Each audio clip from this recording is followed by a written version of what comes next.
Ora, por que ele ordenou? O que significa a Santa Ceia? Por que a celebramos? Por que a comemoramos?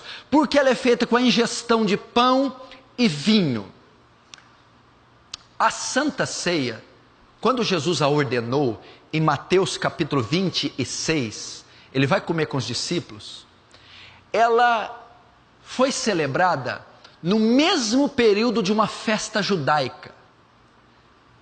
Nos dias da ceia, da morte de Jesus, ele morreu no período de uma comemoração de uma festa judaica, a Páscoa.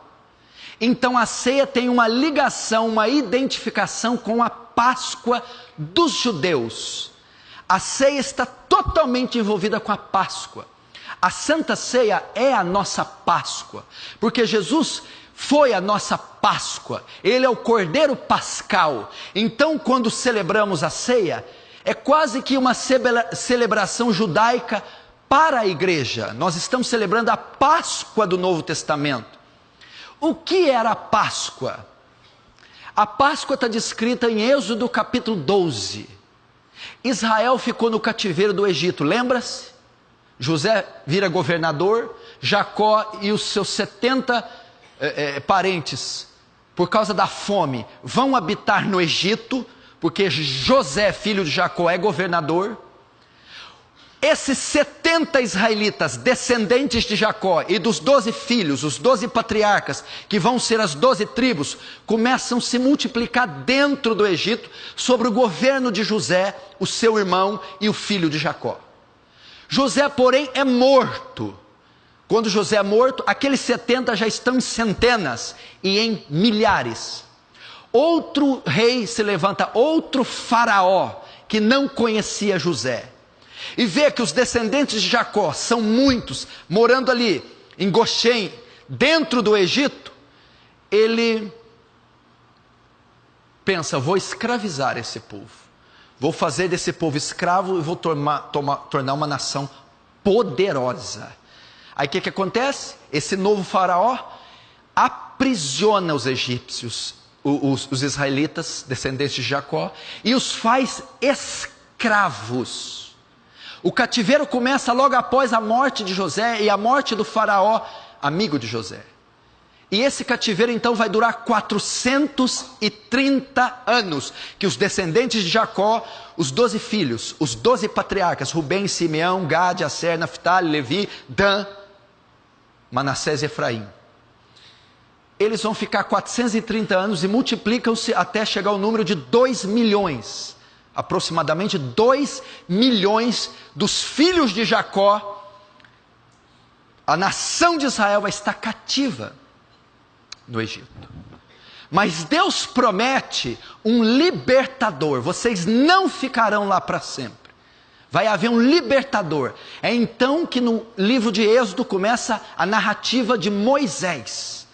Moisés vai libertar Israel do cativeiro. E para isso Deus confere poderes a Moisés.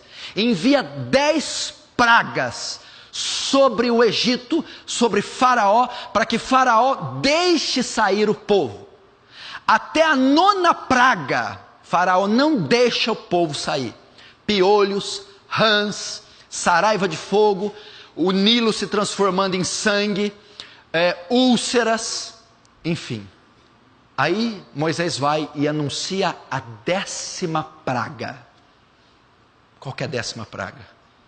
Faraó, à meia-noite, o anjo do juízo passará sobre o Egito e matará todos os primogênitos, inclusive o primogênito de Faraó vai morrer.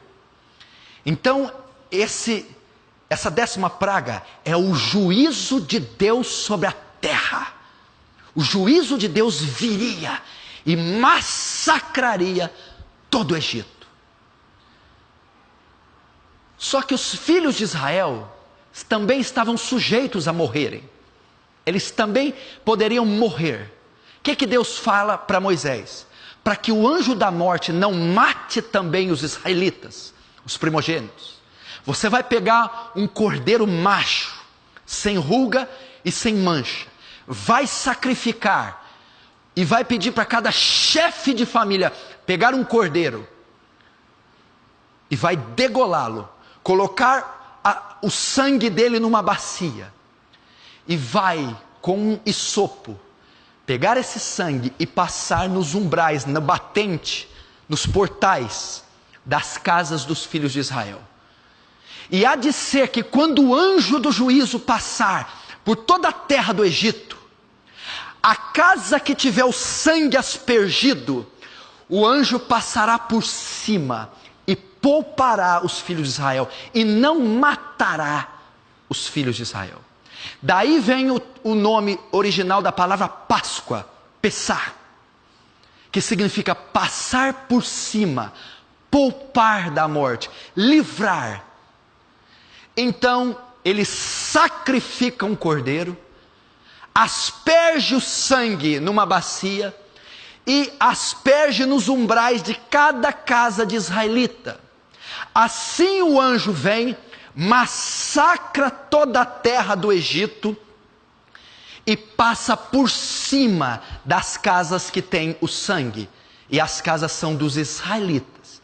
E através dessa 10ª praga, eles saem do Egito. E Deus manda eles comemorarem a Páscoa. Eles vão fazer pães asmos, pães sem fermentos. Essa Páscoa significa o quê? Por que Deus mandou comemorá-la? Por que sem fermento?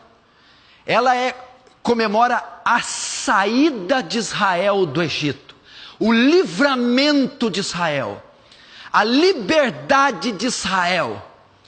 Isso significa Páscoa. Então eles comemorariam o livramento, a saída, a libertação de Faraó e do Egito, comendo pães asmos. Qual é a identificação com a ceia? Essa era a festa, a aliança do antigo pacto, do antigo concerto. O antigo concerto resumia-se em sacrifício de animais, resumia-se em celebrar a Páscoa, comendo pães asmos e sacrificando novilhos machos sem ruga. E o antigo concerto consistia nisso, na celebração da saída do Egito. O dia que Deus, com mão poderosa, virou o Egito de cabeça para baixo e tirou Israel do cativeiro.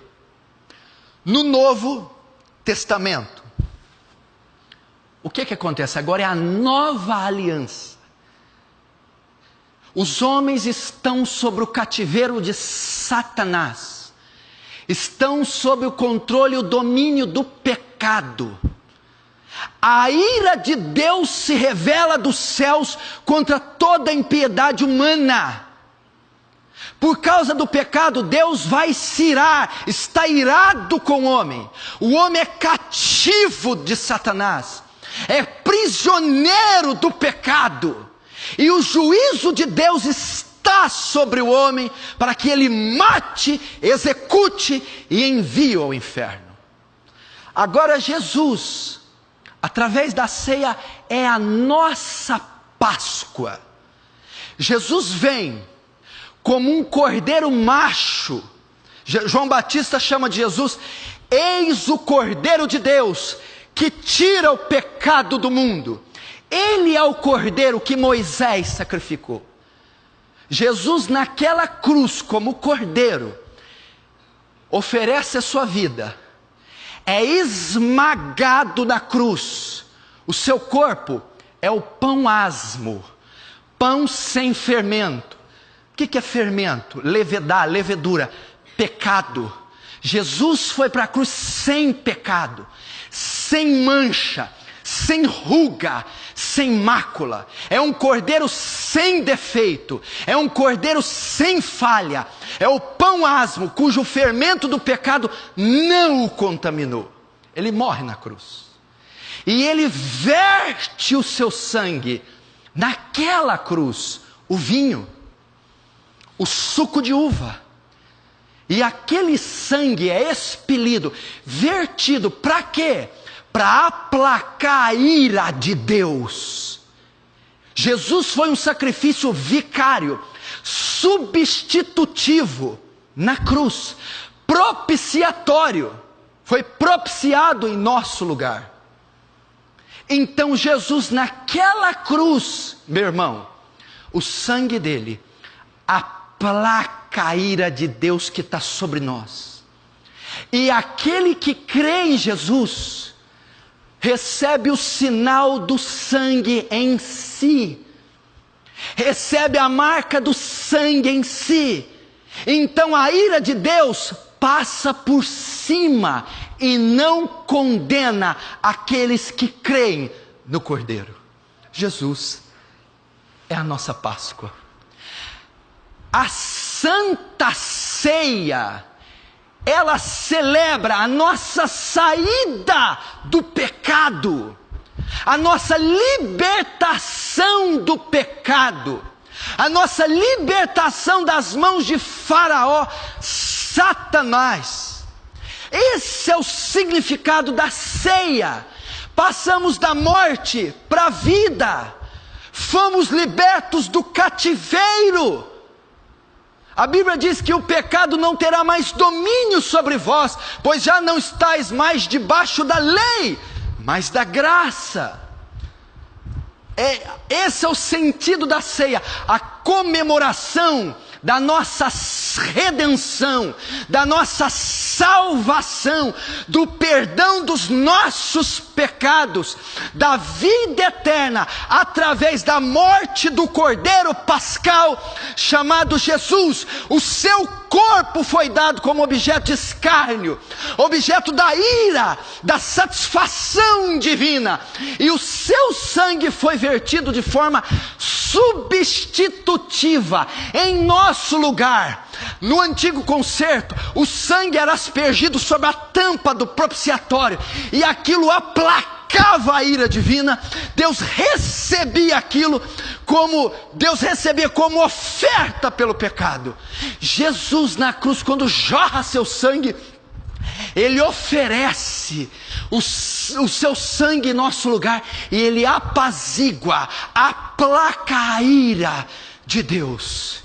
Então a ira de Deus passa por cima, o anjo da morte passa por cima. Nós não podemos mais ser condenados.